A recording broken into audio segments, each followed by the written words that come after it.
APM ni secara orang kata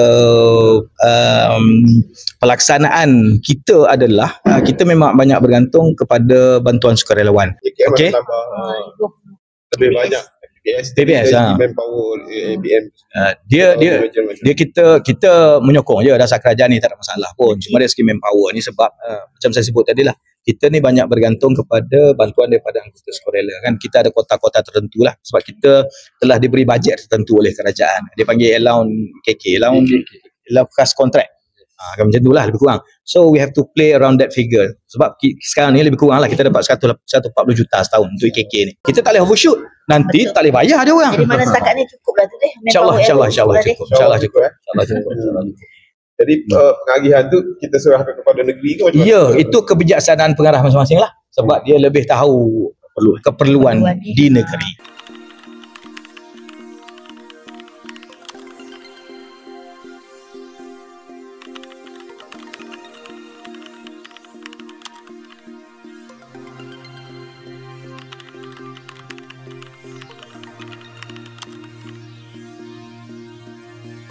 Dia nak kata lah tambah beban lah bila tambah PPS baru kan.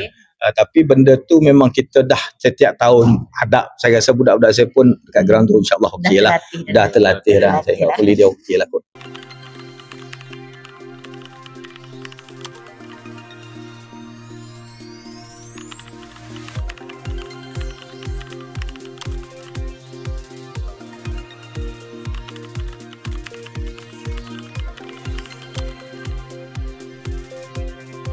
Untuk MTL ni kita dah mula aktifkan, kita punya pusat kawalan nasional pun kita dah mulakan di Ibu Pejabat, dan juga yang terbaru ni kita akan aktifkan pusat kawalan operasi bencana, PIKOP kita panggil kan, yang ada di negeri.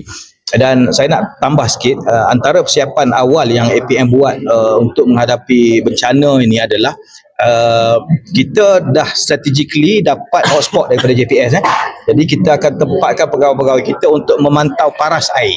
Sekarang ni every 4 hours, setiap 4 jam akan dilaporkan paras air sungai ni naik berapa. So daripada situ kita boleh bersedia awal untuk kita alert juga kepada orang kampung bahawa paras sungai dah mula meningkat, mungkin dah boleh buat prevention.